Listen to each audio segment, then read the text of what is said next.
Hello lovelies, I'm the Fragnostic and I welcome you to this week's Retro Rumble, but before we proceed, I feel that it is my duty to warn you that the horrifying theme of this game may be inappropriate for young children and cowards. There's your disclaimer, so don't come crying at me when you become hopelessly overwhelmed by the grotesque mash of ultra-violence and body horror that is Namco's disturbing 1988 beat-em-up classic Splatterhouse. Don't worry, we're playing the arcade original today. The cuts made by the censors for the TurboGrafx port are far more grievous than anything you'll find in this game. Leave its attract mode running and you get a brief sliver of plot before we set off. It's a dark and stormy night over the West Mansion, a cursed abode known to locals as the Splatterhouse due to rumours of unspeakable rituals and experiments conducted by a seclusive parapsychologist, Dr. Herbert West. Rick Taylor and Jennifer Willis flee the raging storm and seek shelter inside the mansion, but just after entering, Jennifer's blood-curdling scream pierces the night before being swallowed once more by the maelstrom. At least I hope that's Jennifer screaming. Please, Rick, don't shame me here. Alright, let's slam an imaginary coin in this beast's money hole and get to work here. One's all we need, he says, hopefully. Here we see the Terror Mask or Hell Mask, a mysterious item of Mayan sacrificial faceware that takes a liking to young Rick's unconscious body and fuses itself to his chops, transforming him into a muscle-bound killing machine, and also taking all his hair away for some reason. Stage 1 fades in and immediately clues you in on what you're getting here, with a couple of badly mutilated women lying in the foreground and a meat cleaver inviting you in for more of the same. Notice also that your health is represented by depictions of real anatomical hearts, as opposed to that cartoony Valentine's Day bullshit we have allowed to desecrate our society. That guy pukes and dies. Don't step in that shit. All the hitboxes for puke and floor hazards in this game seem to be out by about half an inch to the left, so it pays to take a little step onto them before you make your jump there. They had to ruin it with bats, didn't they? They just couldn't help themselves. This is the most satisfying weapon in the game. Splat! Lick your own deaf shit off the wall, you chittering insect fucks. And here are the top heavies. Their heads come loose at you. I'm gonna play it safe and duck them here because the angle's a bit shitty. You see them spikes creeping up on the left there? That's a wall of deadly fog that's forever chasing you. Take too long in a stage and it'll start nipping at your heels and poking health off you. Here's the first boss room. Easy stuff. You're up against this room full of body eaters or boar worms. Don't get baited into trying to fight them off from the middle. Just come over to the right and keep spamming those high and low attacks and they won't be able to touch you. Eventually they retreat from your unstoppable assault, but proceed with caution because there's one more hiding here. Wanna guess where he is? Of course he's hiding in the putrefied guts of the hanging corpse. Of course he is. This is Splatterhouse, where every solution is the most disgusting one possible. On to the second stage, the underground road, and if it wasn't obvious that Rick looks like a Jason Voorhees knockoff from Friday the 13th already, that should clue you in. There's not even a machete in the bloody game, for Christ's sake. That was another edit they made in the TurboGrafx version. For fear of a Paramount lawsuit, they swapped out the white hockey-looking mask for a ludicrous-looking purple... Like, it wasn't even a mask. It looked like an alien parasite wrapped around Rick's head. It looked like an LGBT facehugger. Carve your way through the hanging dead here. Rick has a few attacks available to you as a player. He can punch, he can kick, he can flying kick, low kick. And he's also got a highly damaging slide kick that's a bastard to pull off, and I very rarely use because it ends up dumping you into a trap or a pit or something. Grab a big stick because here come the water dead. Half-formed, gelatinous clay-face looking bastards with a disarmingly early attack trigger, so don't let them get too close before you wallop the shit out against the wall there. But that's not all. Somebody seems to be trying to flush their collection of medieval weapons down the toilet in response to a police raid, so you'll have to carefully hop your way over those too. I think this is available on the Wii Virtual Console, isn't it? It is a censored version though. You wouldn't want any of your little ones accidentally getting a look at this sick puppy after a round of Wii bowling. In fact, I think only the FM Towns release was uncensored, as well as the version that came packaged with the Splatterhouse reboot or remake or whatever you want to call it, like 5 years back. Alright, nothing too challenging so far, but here comes your first pain in the arse, the poltergeist. Now, you never fight the poltergeist physically in this room. Instead, it'll possess furniture and try and kill you that way, but first it's going to shake the room around for a bit, try to wear you down with falling candles and bottles, tins and jars. Yeah, imagine a candle falling on your head. Ooh, that might sting for a second. God damn, the mask can give Rick muscles, but it sure can't knock the pussy out of him, can it? So first it'll make the chair bounce around the room at you. You play it safe here. And once that's down, you get the knives. And we're just gonna punch those motherfuckers out of the air. Just straight up knock a flying knife, blade first, out of the air with your fists. You think you're tough? You think you're a big man? We'll have 2 knives! Tough guy. Just keep them on one side here and you'll be fine. And last but not least, the painting. Just literally hammer the punch button in whatever direction it's in and it won't be able to get close enough to hurt you. Now the poltergeist runs away. But not before bringing the chandelier down in the center of the room. And if you get caught under that, by the way, that's a one-hit kill, and you do the whole damn thing again. Stage 3, the forest. This is the only level in the game where you get to use the awesome shotgun, but try to restrain yourself because we must save it for the final boss here, who is an utter fucking ball ache without it. We can get away with wasting about 4 shells or so here, but no more.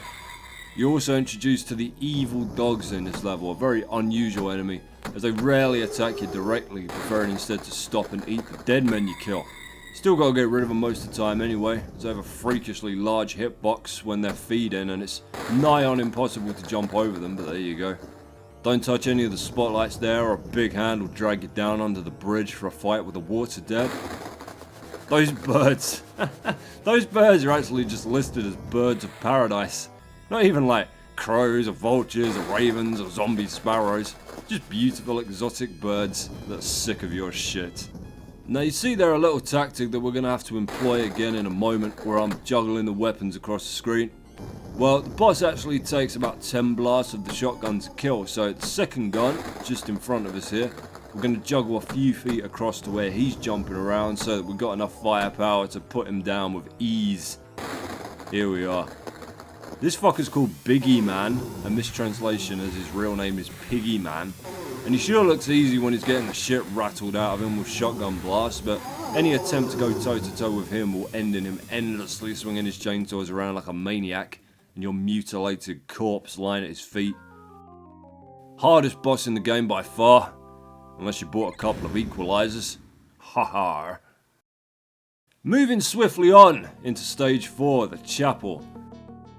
There's good fun to be had with these here spears by harpooning these bouncing motherfuckers through the guts like your last name's Ahab. When you run out of them, just go ahead and punch them down the holes for shits and giggles. These deformed fetuses also appear on the last stage.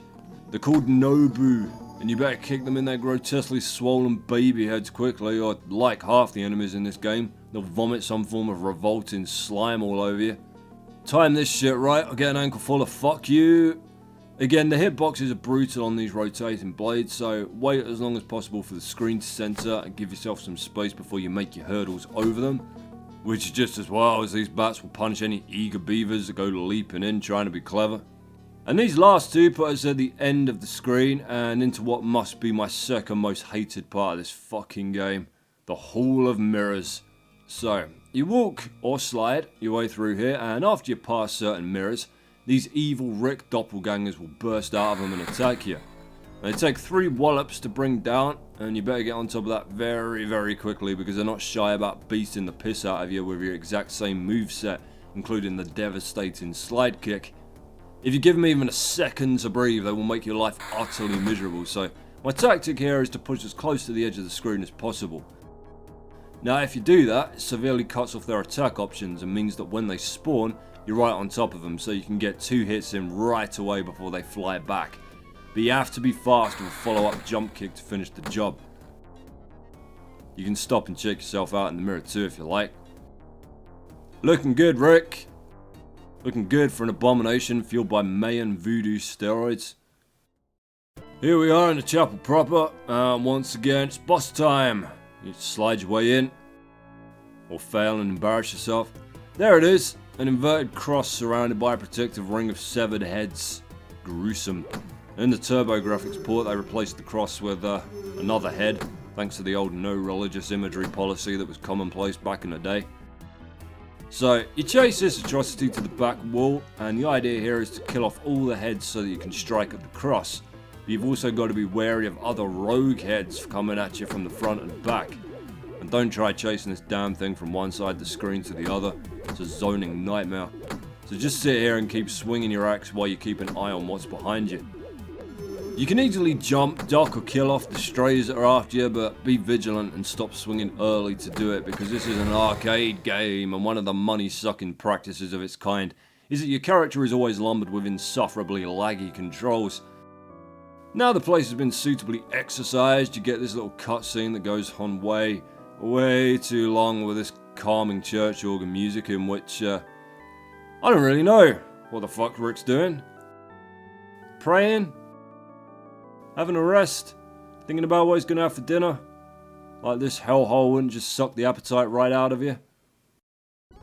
Whatever he's up to, eventually you hear Jennifer scream, and that's the end of that business. Now, this was also in the TurboGrafx version, but obviously because of the nix on religious imagery, there's no altar or cathedral windows or anything, so you're literally just standing in an empty space like a fucking idiot for 20 seconds, and the TurboGrafx port was the first version I ever played, so I had no goddamn idea what was going on. These chairs don't want none of Rick. It's like I'm cheating there, just strolling through the enemies, but sometimes the game hits autopilot once you reach the edge of the screen and just walks you into the next door itself. Oh, this is a proper shit show, this part. If you look at the jumping 7 hands here, when they land they flip you the bird like an Evil Dead 2. Two guesses as to whether or not that made the TurboGrafx port.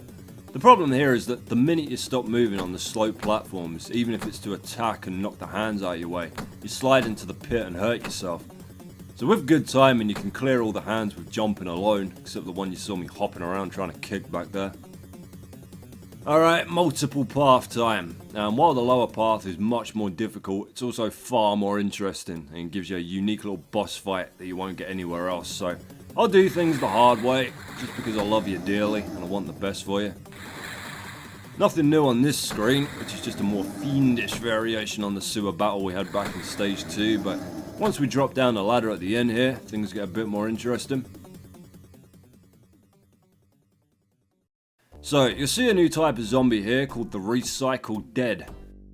But there's also this dude, the Master Dead, who takes 10 hits to take out.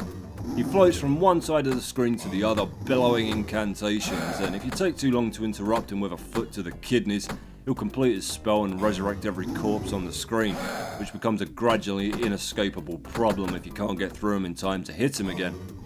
Of course, this being Splatterhouse, sometimes he either just hangs in the air where you can't get at him, or vanishes off the side of the fucking screen, so the very best of luck to you here, lovelies.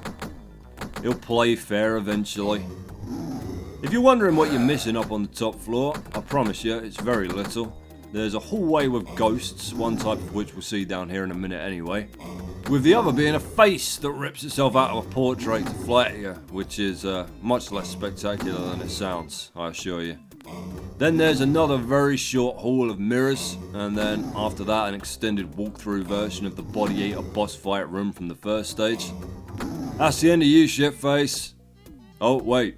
Agoo! No, guess it doesn't work on you. Tough fucking luck. Your third hurdle on this path is the kennels, which, as the background and name suggests, is stuck full of those damn mangy dogs.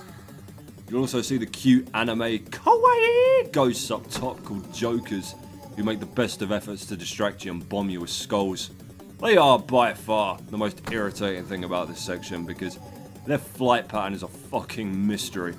They float on screen and sometimes they decide against it, retreat, come back in a bit, but you've always got them pressing on the back of your mind because you've got to watch out for when they do return. Ugh. Anyway, best part of the whole game here now.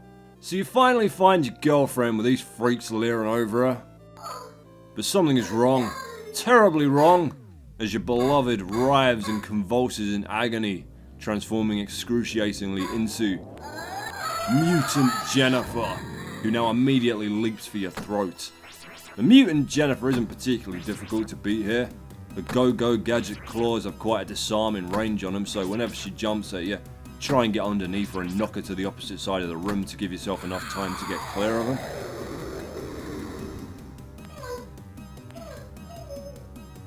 I could never make out what she was saying here between transformations, but I'm told she's begging you not to kill her in Japanese, which... This whole boss fight really is a fucking punch in the guts, especially for 1988. I mean, look at the state of her. She's bursting out of her skin, pus running out of her damn knees, and she's struggling against the transformations because she loves you, but she just can't control it. And it becomes increasingly clear that this is not going to end well for either of you. At least she gets her clothes back between transformations. At least she's got the magic reappearing Hulk clothes. Last round with Jennifer now, and then she hops faster and shorter, which means you've got to weave in and out a lot quicker to avoid her nails, but that'll do the trick. And decisively beaten, she reverts back to human form to die in your arms. Off she goes, another ghost doomed to haunt the Splatterhouse. That's it. You can't save her, you can't help her, you can't do anything differently. Your girlfriend's dead. Fuck you. At least the chandelier doesn't try and smash your head open at the end of this one. Oh, that's it. You done pissed me off now. But if you're after any sort of satisfying revenge, it'll have to wait, because stage 6 is a motherfucking nightmare. Now, if I do this right, it won't look that difficult and you'll wonder what the bloody hell I'm fussing about. But I promise you, this has the potential to just eat you alive. Aside from the boss, these are the only enemies on the level. Now if you look inside the bubbles, you'll see these little grey fetuses, and if you give them a chance to land, out pops a little baby dead man that is actually far more deadly than its adult form, as it will latch onto you and quickly drain your life bar. It is absolutely imperative that you do not let these little fuckers hatch. That must not happen. You must stay on top of these bubbles and pop them before they hatch their payload, because if you waste even a second fighting the embryos, you will have a massive uphill struggle trying to kill off the others. Now we're actually pretty fortunate so far, because sometimes those bubbles will float off screen and hatch anyway, and if that happens, chances are you're pretty much fucked, because you'll get wrecked by the bubbles themselves while you're fighting the baby dead man. But here's the boss, which is just a giant womb spitting these little bastards out. Another reason you need to stay on top of the bubbles is that if you reach this screen still fighting off your leftovers from the stage, it will just pump out its disgusting children so fast that you'll never be able to get near it. So close it down quickly and just batter the bejesus out of it, and you should be able to pop the vast majority of the bubbles as they're spawning. And get out of the damn way when you kill it, because it will spit a vile payload of womb goo all over you. And that shit burns. There you go. One hysterectomy. That'll be $9,500, please. In the TurboGrafx version, you don't get the womb goo. It just detonates and bursts into flames instead, which actually makes more sense in relation to the next and final stage, because you done broke everything, now the whole damn house is on fire. Alright, so this is broken down into a very short segment of dodging burning shit before you take on the final big bad. The burning shit category hosting both these flaming logs and these leaping, conflagrant monsters. Do not punch them. I know the urge is so very strong, but you will only hurt yourself. After that brief, hilarious interlude, you find this cross, which is actually a more traditional tombstone in the censored version, thanks to the religion, no thanks scheme. And out pops the grand finale, Hell Chaos, or Captain Mozzarella, as he is known to Splatterhouse fandom. Very simple to defeat. The most troubling thing on screen will be the little rocks that rain down on you every time he pokes his shit ugly face out the dirt. Once you've walloped him enough times, he tries to grab you with his big nasty hands, which can give you a headache if you let him close in on you. If you try and move like I am here, and advance on them right after they've made a swipe at you, you'll drive them back across the screen, which will stop them both coming down on you at once. You'll know you're close to victory once they start trying to grab at you faster and appear on screen while you're trying to smash your teeth in, but don't panic. He's not going anywhere. He's nearly dead by this point anyway. I reckon one more battery of straight rights should be enough to carry him back off to his king-size bed in hell. Here we go. That was bloody tight. And that's that fucker put back in his hole. Can I just take the briefest of moments to gloat here, lovelies? Just a second. I won't be long. No hit run of Splatterhouse. Holy fuck, I'm great. Alright, now that ugly business is behind us, I'll sit with you through the closing credits. And nobody really knows who or what this is meant to be, because the problem with the original arcade version of Splatterhouse was that basically nothing was written down about its plot. All this Dr. West backstory, all of that was only added in when the TurboGrafx version was released. That's not to say that's not what Namco intended all along and just didn't have the space in game or on a flyer to properly communicate, but at the end there, it looks as if the Terror Mask resurrects or takes the form of whatever's buried out at the back of the mansion before it attacks you. Anyway, did you wonder why Rick's dressed the way he is? Why it looks like he's wearing a prison jumpsuit when he flees with Jennifer into the mansion? Well, it's not actually a prison jumpsuit. It's patient clothing from a mental institution, because Rick was originally meant to be an escaped lunatic that was chasing Jennifer through the woods before she ran to hide in the house, not her boyfriend. But then the higher-ups at Namco intervened and made him more of a traditional protagonist, no doubt robbing us of some more really dark shit in this game, and I guess they just never changed the character model. I remember having the manual for this game for the TurboGrafx, and I remember the tip section at the back being like the worst I've ever seen. You remember those? You used to get some tips in the back of the game manuals there, along with the notes section. Can I just ask, and I promise I won't make fun, did any of you ever use those notes sections, and what did you write in them? I truly want to know. I mean, alright, I know like passwords or cheat codes or whatever, that's fine. But there was a notes section in the back of the manual for Resident Evil. Like, what the fuck am I gonna write in there? Don't try and hog the zombies, they're dangerous motherfuckers. But the tip section in the Splatterhouse manual had some classics, like, if you take a different path in some levels, you might end up somewhere you've never been before. No fucking shit. And, stay alert, you never know when something might jump out at you. Just really non-specific advice that could apply to anything. You start with some lives, don't lose those bastards. Stuck on an enemy? Try punching it. Anyway, here's your post-credits sequel Batey stinger. We float down to the shattered remains of the Terror Mask, but Lord mercy, puts itself back together with a really bizarre laugh, like you sat on a kid's toy clown doll or something. And there you go, that's your lot. Splatterhouse Arcade, lovelies.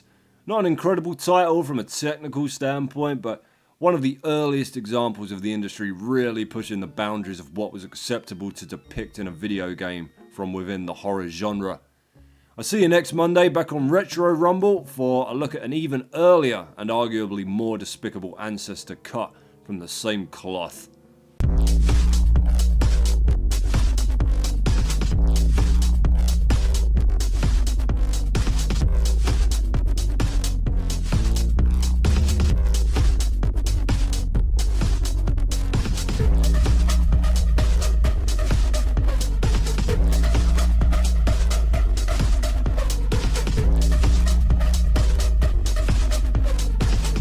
Prehistoric bitch, how we do things downtown.